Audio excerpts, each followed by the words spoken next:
Halo semuanya, perkenalkan nama saya Beatrix Heldiana Silaban dengan NIM 2409511119.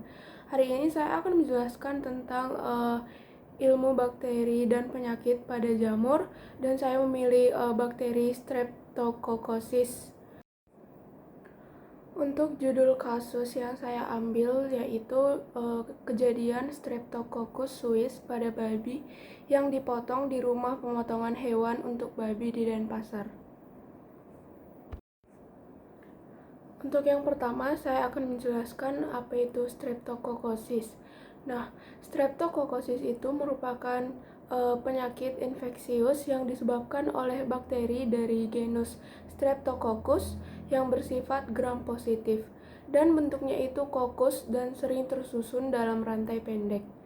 Penyakit ini memiliki signifikasi penting di dalam bidang kedokteran hewan, karena dapat menyerang berbagai spesies hewan, terutama ikan, babi, sapi, kuda, dan unggas, serta dapat menimbulkan kerugian ekonomi yang besar di sektor peternakan maupun perikanan.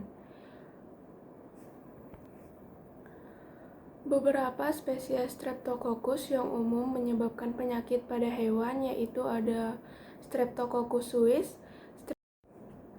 Streptococcus agalactiae, ada Streptococcus equi, dan ada juga Streptococcus zooepidemicus. Masing-masing spesies memiliki inang dan manifestasi klinis yang berbeda-beda.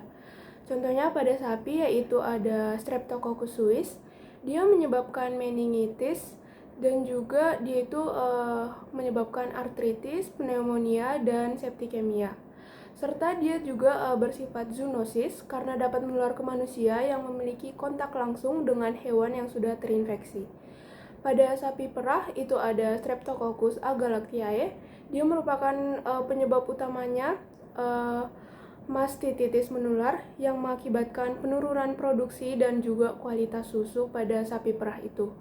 Dan pada kuda ada Streptococcus equi. Dia menyebabkan penyakit Strangless yang ditandai dengan pembekakan kelenjar limfe pada submandibularis dan keluarnya eksudat purulent dari hidung.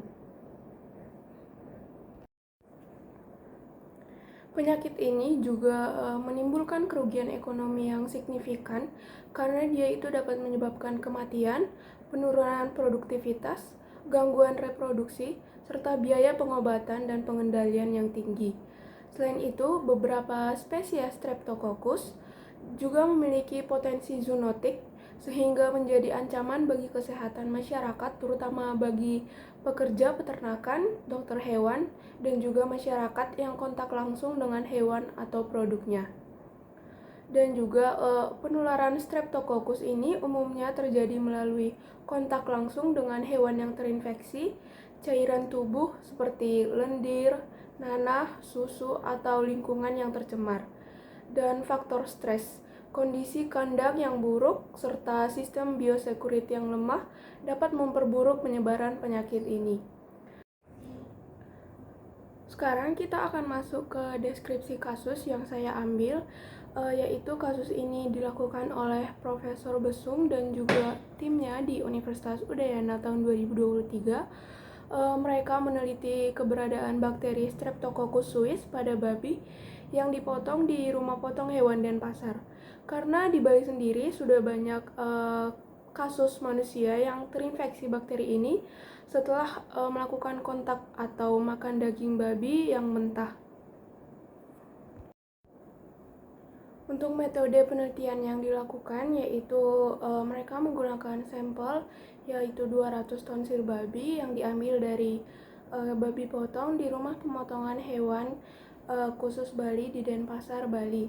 Dan juga asal hewannya itu babi berasal dari berbagai daerah di Bali, contohnya Karangasem, Gianyar, Badung, dan Denpasar.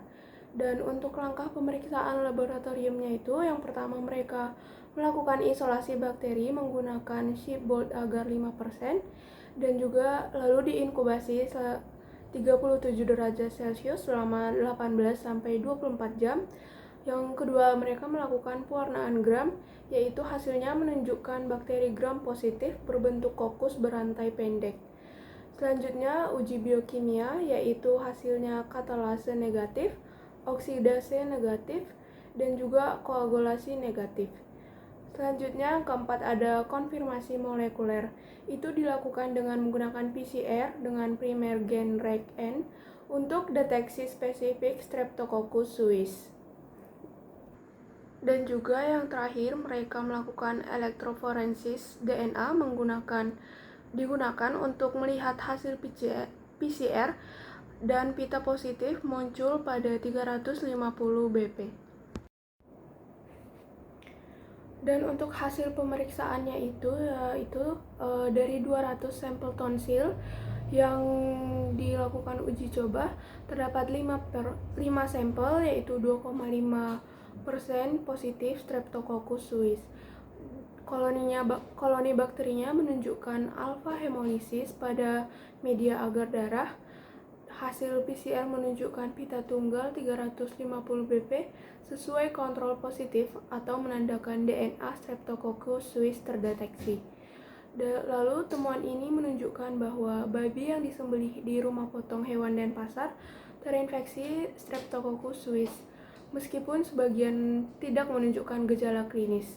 Dan yang terakhir yaitu peneliti menilai bahwa keberadaan bakteri ini di rumah potong hewan menimbulkan risiko zoonosis bagi pekerja dan juga masyarakat.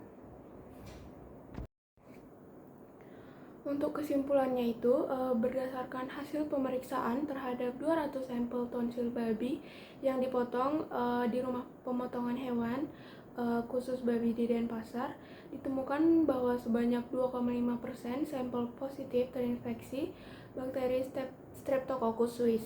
Temuan ini menunjukkan bahwa babi yang tampak sehat pun dapat menjadi pembawa atau carrier bakteri zoonosis ini, sehingga berpotensi menularkan infeksi ke manusia maupun ke babi lain, terutama melalui kontak langsung atau kontak melalui saat kita memakan daging babi mentah. Adapun saran pencegahan yang dapat dilakukan untuk mencegah penyebaran penyakit ini, yaitu yang pertama dengan pemeriksaan kesehatan hewan sebelum pemotongan. Jadi setiap babi yang masuk ke RPH itu perlu diperiksa secara klinis dan bila memungkinkan dilakukan juga uji laboratorium rutin untuk mendeteksi bakteri zoonosis seperti Streptococcus suis. Yang kedua, bisa melakukan peningkatan biosecurity dan sanitasi di rumah potong hewan, yaitu dengan diterapkannya kebersihan alat, lantai, serta area pemotongan untuk mencegah kontaminasi silang antar hewan dan juga pekerja. Yang ketiga, dengan menggunakan program vaksinasi dan monitoring di peternakan.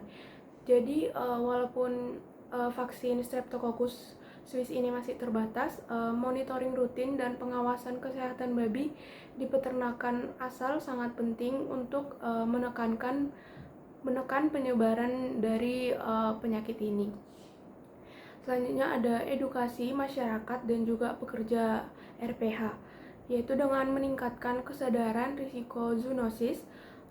Dapat dilakukan dengan menganjurkan penggunaan alat pelindung diri seperti sarung tangan, masker, sepatu bot, dan juga menghindari konsumsi daging babi mentah atau setengah matang.